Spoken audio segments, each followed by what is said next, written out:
Merci de rester fidèle au programme de la 7TV. Bonjour, bienvenue dans ce journal. Nous nous excusons pour ces quelques minutes de retard indépendant de notre volonté. Sans plus tarder, voici les titres. Bras de fer, médias, État. Les patrons de presse continuent dans leur combat face à la presse. Aujourd'hui, ils ont tenu une fois de plus à contredire les chiffres communiqués dernièrement par le ministère de la Communication.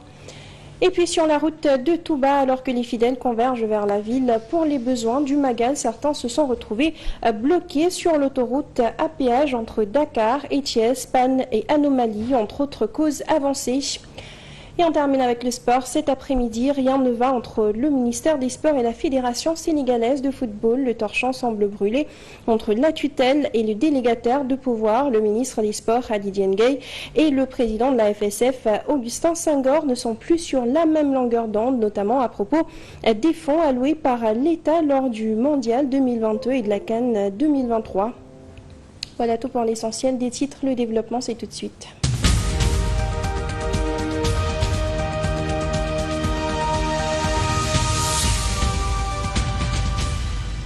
Nous le disions tantôt, bras de fer à médias, État, les patrons de presse continuent dans leur combat. Ils ont tenu une conférence de presse ce mercredi, notamment suite à la dernière sortie du ministre de la Communication, des Télécommunications et du Numérique à l'UNCEL, rencontre au cours de laquelle ce dernier avait fait l'état des lieux de la dette fiscale, des subventions des médias durant ces 2 dernières années, ainsi que des cotisations sociales, des chiffres faux selon le CEDEP, ce qui considère la communication comme une opération de manipulation et de diabolisation à des fins politiques pour saper la crédibilité de la presse. Bien sûr, nous y reviendrons avec plus de détails dans nos prochaines éditions.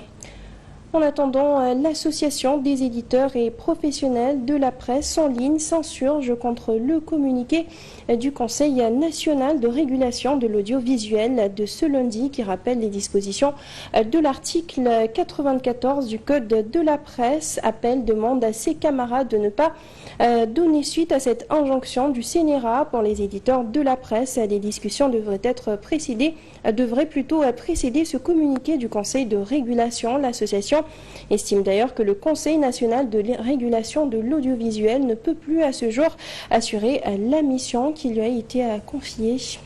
Dans un communiqué publié ce lundi, le Conseil national de régulation de l'audiovisuel rappelle aux éditeurs, distributeurs et diffuseurs de services de communication audiovisuelle les dispositions de l'article 94 de la loi numéro 2017-27 du 13 juillet 2017 portant code de la presse qui stipule, je cite, l'exercice de toute activité d'édition, de distribution et de diffusion de services de communication audiovisuelle, quelle que soit la technologie utilisée, est subordonnée d'une autorisation délivrée par le ministre chargé de la communication, après avis conforme de l'organe de régulation dans les conditions définies par le présent code. En conséquence, tous les acteurs de la chaîne de valeur de la communication audiovisuelle pour exercer ou continuer d'exercer valablement doivent obtenir la dite autorisation. Fin de citation. Un rappel qui a fait réagir l'association des éditeurs et professionnels de la presse en ligne. L'association s'est dite surprise que le CNRA attende maintenant pour rappeler cette importante disposition. Elle fustige d'ailleurs la non-convocation des éditeurs de la presse en ligne, notamment les web TV et les web radios, lors des concertations organisées en février 2021 entre le CNRA et les télévisions et radios traditionnelles et qui a abouti à la signature de plusieurs conventions. Appel demande ainsi à tous ses membres et acteurs de l'écosystème digital média à ne pas donner suite à cette injonction du CNRA qui, selon elle, n'est plus en mesure d'assurer cette fonction de régulation. L'Association des éditeurs et professionnels de la presse en ligne rappelle que le Conseil national de régulation de l'audiovisuel est mis en place depuis 2006, mais ces textes n'ont jamais fait l'objet d'une mise à jour. Elle estime que ce communiqué de l'autorité de régulation devrait être précédé par des discussions afin d'étudier avec les acteurs les pièces et modalités de la mise en œuvre de l'article 94 du Code de la presse. Les éditeurs de la presse en ligne se disent prêts à se conformer à la loi. Ils appellent cependant les nouvelles autorités à engager les réformes appropriées pour la normalisation du secteur des médias. Pendant ce temps, le ministère de l'Eau et de l'Assainissement sort du silence après les lourdes accusations du docteur Cherdien sur l'octroi de marchés de curage dans le cadre des préventions des inondations. Selon la cellule de communication du ministère, toute interrogation du ministre Cheikh Tidiane Dièye était à la fois nécessaire et respectueuse des textes et règlements en vigueur dans le domaine des marchés publics. D'abord, les techniciens du ministère de l'Eau et de l'Assainissement ont confirmé la légalité dans la procédure d'octroi des marchés aux premières entreprises qui ont débuté les travaux, puisque la direction des marchés publics avait au préalable validé la procédure en urgence d'appel d'offres restreint. Seulement, après quelques jours d'exécution sur un délai de 45 jours, le ministère a noté un retard accentué en termes de réalisation. 10% de taux d'exécution à Dakar avec un seul site qui a démarré, sur une dizaine. C'est la zone de captage. Vous allez au niveau des régions, dans certaines régions, on était autour de 37%, mais sur beaucoup de régions, les travaux n'avaient pas démarré. Je donne l'exemple de Mbour, Joal, de Podor, de Matam, de Ziguinchor, etc. Touba, 4%, Diourbel, 4%. En plus des retards, les techniciens ont décelé des irrégularités dans le dossier d'appel d'offres initial. Sur le terrain, l'entreprise, donc, en l'occurrence Delgas, travaillait sur la base des 40 000 alors que c'est 6 000 mètres linéaires qui lui avaient été vendus.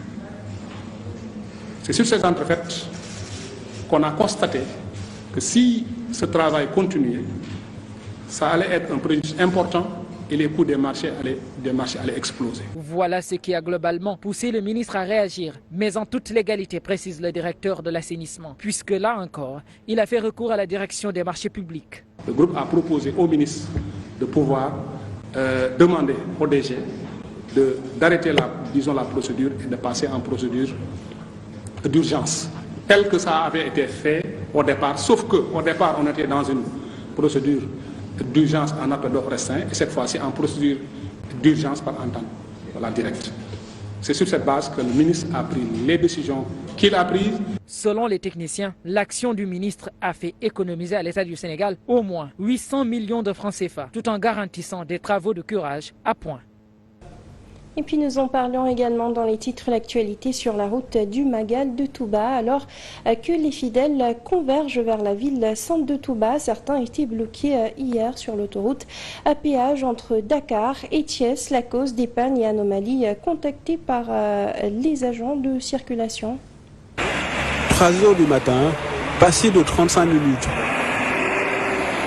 Sur l'autoroute à péage à hauteur de Toglou, plusieurs dizaines de personnes en détresse.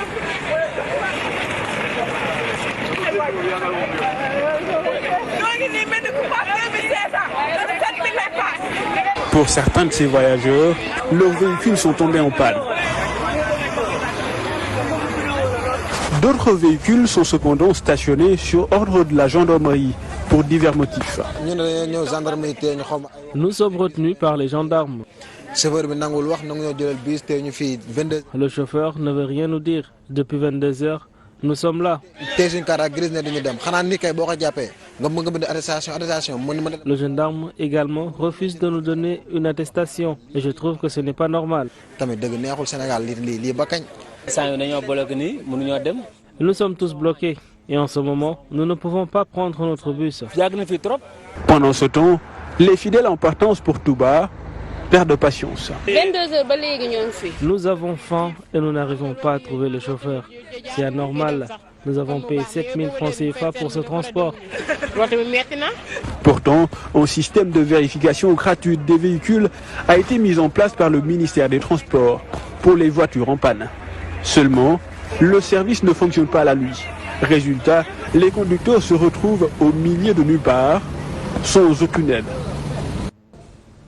On reste avec le même sujet. Garage Cœur Serinbi est la destination favorite des clients en partance pour Touba. Les tickets de transport sont fixés à 3 000 pour l'India Gadiaï et 4 000 à 5 000 pour les bus, 15 000 pour ce qui est des véhicules particuliers. Une baisse qui s'explique par l'affrètement de bus Dakar Demdik lors de la Tabaski. Selon des clients, le régulateur persiste et signe que toutes les prédispositions ont été prises pour convoyer les clients sans aucun tracas. Garage Cœur Serinbi. Malgré un ciel menaçant et les dégâts occasionnés par les récentes pluies, les lieux demeurent une des destinations phares. Un détail, loin d'être anodin, donne un ascendant sur les autres, nous dit le régulateur. C'est la première maison de Serigne Touba à Dakar. Nous sommes ici depuis 30 ans et les lieux refusent toujours du monde. Depuis les dernières 24 heures, les véhicules se succèdent en raison du rush de la part des clients, ce qui a nécessité l'intervention de la police. Régulateurs, apprentis, rabatteurs, tous harmonisent leurs efforts pour mettre les clients dans les bonnes dispositions. Nous avons mis à la disposition des clients plusieurs bus. Entre-temps, l'affluence était devenue de plus en plus importante. Il n'y a pas de siège Versailles. Nous contrôlons tout.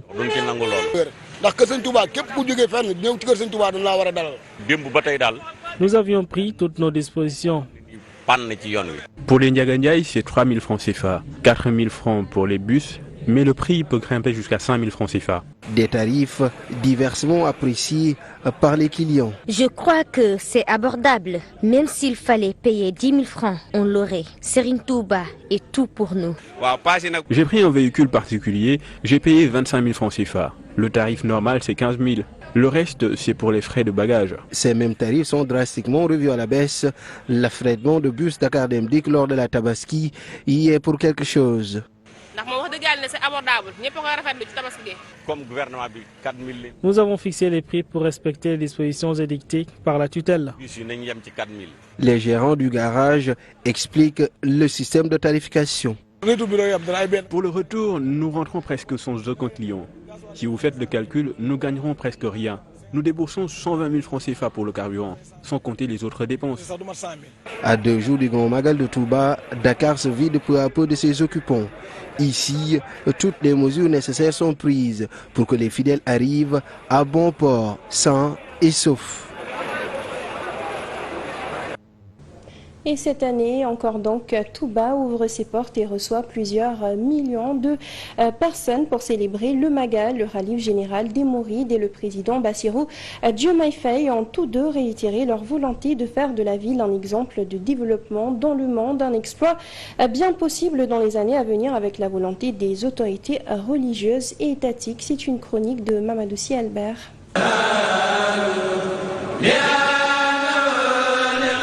Au fil de sa longue histoire légendaire, la ville sainte de Touba s'est profondément transformée. Elle est devenue une ville attrayante par sa population croissante et les impacts religieux, culturels, économiques et politiques de sa gouvernance. Les khalifes généraux successifs de Khadimou Rassoul ont fortement contribué à l'affirmation de l'identité de la Mouridia, à son rayonnement mondial et au développement de Touba Mbacké Baol. L'actuel khalife général Serigne Mountakha Mbacké poursuit à cet effet l'œuvre du fondateur Serigne Touba et consolide les legs de ses prédécesseurs. Il a décliné sa vision du futur et les différentes composantes de son ambitieux projet religieux, culturel, éducatif et économique. Penser Touba dans 50 années est un rêve, un pari de l'avenir. Le président de la République Bassirou Diomaye Diakhar Faye vient de prendre des engagements majeurs. L'accès à l'eau potable en qualité et en quantité, l'assainissement de Touba sont au cœur de l'agenda du chef de l'État. L'agropole se dessine à l'horizon, le futur est donc prometteur. Il faudra trouver la synergie créatrice et innovante entre l'ambition du khalife général des Mourides,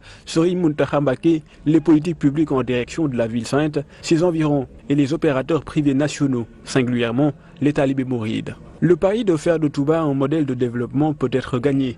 Il faudra de la prospective, de la volonté politique et un plan stratégique à court, moyen et long terme à la hauteur des ambitions nationales et du guide religieux. C'est un cadeau précieux que le Sénégal pourrait offrir dans 50 années ou moins d'un demi-siècle au Soufi, Cheikh Ahmadou Bamba Mbacké, le fondateur du mouridisme. Santé à présent, la direction de la santé de la mère et de l'enfant continue son combat pour l'accès à l'avortement médicalisé en cas de viol et d'inceste. Un combat toutefois difficile à cause de certaines croyances, des obstacles qui freinent l'avancée de l'initiative, de l'avis de la coordinatrice de la task force. Après la campagne Wuyu Wallu, répondre et secourir en Wolof, la task force reste déterminée dans la sensibilisation sur l'avortement médicalisé en cas de viol et d'inceste. Alors, on est en train de continuer le travail dans le cadre du plaidoyer. Nous savons tous que pendant ces 2 dernières années, le Sénégal était dans un contexte politique qui n'était pas du tout favorable par rapport au plaidoyer et qu'on était en train de régler plus tout ce qui est lié aux questions des élections, etc. Donc, ce n'était pas le moment approprié pour pouvoir vraiment relancer le plaidoyer. Mais attention, il ne faut pas perdre de vue leur combat, diront-ils. Alors, par rapport à ce plaidoyer, nous savons que le fait que l'information n'arrive pas partout au même moment fait que c'est quelque chose qui peut vraiment bloquer, et également le fait que le message de la task force ne soit déformé par une certaine presse, je dirais, par rapport aux objectifs de plaidoyer, constitue un frein de blocage. Un combat qu'il mène depuis maintenant des années pour, entre autres, le respect du protocole de Maputo. Mais il rencontre toujours des blocages. Il y a l'aspect socio-culturel, surtout l'aspect lié à la religion, par rapport à l'interprétation des textes qui est faite, surtout en ce qui concerne les cas de viol et d'inceste. Qu'en est-il s'il y a une grossesse qui en découle suite à un cas de viol et d'inceste? Les articles 305 et 305 bis du Code pénal répriment ceux qui auront commis ou aidé à commettre un avortement. Et même si l'article 35 du Code de déontologie médicale prévoit que l'on puisse procéder à un avortement thérapeutique lorsque la santé de la mère est en danger, mais les conditions ne facilitent souvent pas la tâche. En sport à présent, fini le duel à Fleury-Moucheté. Désormais, la FSF et le ministère des Sports se regardent en chien de faïence depuis quelques semaines après la lettre suspendant l'Assemblée générale ordinaire de l'instance fêtière du football sénégalais. Le ministère des Sports a aussi réclamé des rapports financiers de la CAN 2023 et le Mondial 2022 à Maître Augustin Senghor et à son équipe qui rajoute donc une couche. Cependant, la FSF s'est fendue d'une lettre pour répondre. L'instance renvoie une copie vide à Khadija Ndiaye en lui faisant savoir qu'elle s'est trompée d'interlocuteur. Plus de détails avec Grégoire Gomme. Fini le duel à Fleury-Moucheté entre le département des sports et la Fédération sénégalaise de football. Désormais, l'on se regarde en chien de faïence depuis quelques semaines. Après l'épisode de la lettre suspendant l'Assemblée générale ordinaire de l'instance fêtière du football sénégalais, une aussi en provenance de la tutelle réclamant des rapports financiers de la CAN 2023 et du Mondial 2022 à Maître Augustin Senghor et à son équipe, rajoute une couche. Cependant, la FSF s'est fendue d'une lettre pour répondre. Dans ces lignes, l'instance n'a pas caressé le département des sports. Non seulement la fédération renvoie une copie vide à Khadija Ndiaye en lui faisant savoir qu'elle s'est trompée d'interlocuteur, le ministère des Sports est renvoyé ainsi vers ses propres services. Nous accusons réception de votre correspondance par laquelle vous nous demandez de vous fournir les bilans financiers des campagnes de l'équipe nationale A de football pour la Coupe du Monde et la CAN 2023. En retour, nous vous prions de noter que les budgets de ces compétitions ont été toujours arrêtés par les services du ministère des Sports, soumis au ministère des Finances et exécutés exclusivement et en totalité par les services financiers du ministère de tutelle. Plus loin, l'instance précise que l'intervention de la Fédération sénégalaise de football dans la préparation des budgets des compétitions se limite à l'expression des besoins établis sur la base de la planification élaborée par le staff technique de l'équipe, en la forme d'une fiche d'opération transmise à la tutelle qui la modifie, en intégrant les rubriques non chiffrées par la FSF, de même que les dépenses autres que celles du groupe de performance. Ainsi, compte tenu de ce qui précède, seuls les services financiers du ministère des Sports, gestionnaires exclusifs du budget mis à leur disposition par le Trésor, devraient être en mesure de présenter les bilans financiers de la Coupe du Monde Qatar 2022 et de la CAN Côte d'Ivoire 2023. La FSF de noter: n'étant ni ordonnatrice ni exécutrice technique ou opérationnelle des dépenses publiques relatives au budget de ces compétitions, la FSF ne peut donc pas produire les bilans financiers des dites compétitions. Puis, elle rappelle à la ministre que son département lui doit une dette estimée à 700 millions. Tout au plus, pouvons-nous vous rappeler que pour ces deux compétitions, la FSF a dû avancer pour le compte du ministère des dépenses prévues dans le budget dégagé par le ministère des Finances et non prises en charge par votre département et qui à ce jour ne nous a pas été remboursées. On sentait ainsi la tension venir Elle était devenue presque inévitable à cause des échanges épistolaires. Cette réponse, qui sonne aujourd'hui comme un camouflet, risque d'envenimer la situation tendue entre la tutelle et la FSF. Une crise inutile, mais savamment orchestrée un peu plus d'un an de l'élection du président de la FSF et qui risque de plomber les qualifications de l'équipe nationale de football. Et place tout de suite à la revue de presse.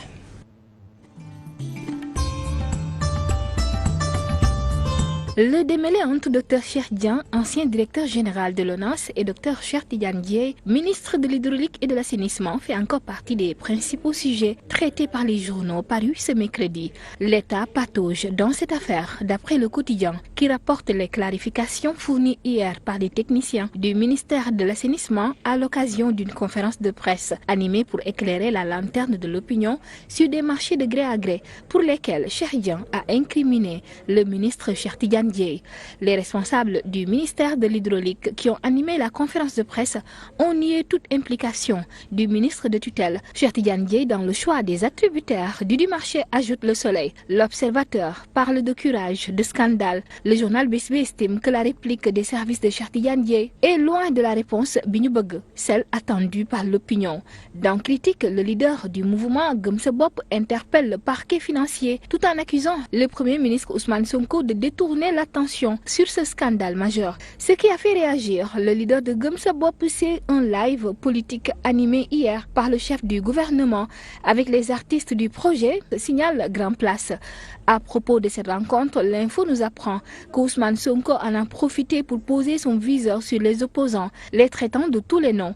Le chef du gouvernement, leader du parti au pouvoir, affirme que le régime n'a pas besoin d'état de grâce, derrière lequel se cachent les opposants qu'il qualifie de peureux, d'insulteurs, tout en les invitant à descendre sur le terrain et s'opposer autant qu'ils peuvent, puisque cela n'ébranle nullement le régime, rapporte le confrère. Sonko reprend le combat politique et les menaces, souligne Vox Populi.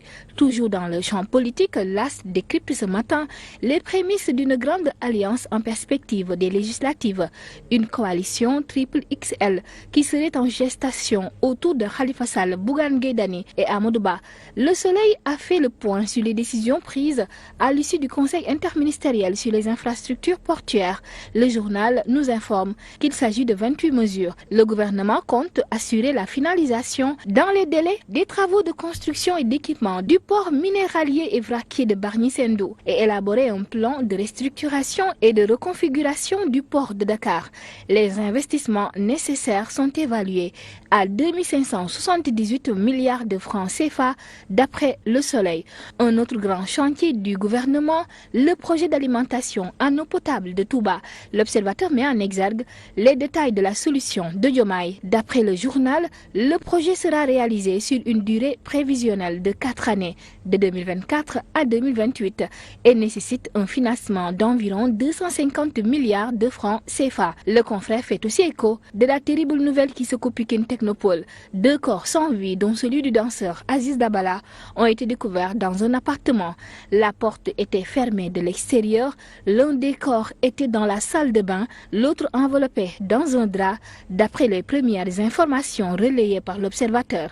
En sport, le sujet phare, c'est la réponse salée de la Fédération sénégalaise de football au ministère des Sports. Tribune Sport nous informe que Khady Gaye et ses services ont sollicité de l'instance faîtière des informations concernant des bilans financiers de la Coupe du Monde 2022 et de la CAN 2023. Mais Maître Augustin Senghor a renvoyé Khady Gaye au DAGE de son ministère, n'étant ni ordonnatrice ni exécutrice technique ou opérationnelle des dépenses publiques relatives au budget de ces compétitions. La Fédération sénégalaise de football ne peut donc pas produire les bilans financiers des dites compétitions, écrit Tribune Sport, qui rapporte les propos de Maître Augustin Senghor. Merci et bonne lecture à toutes et à tous.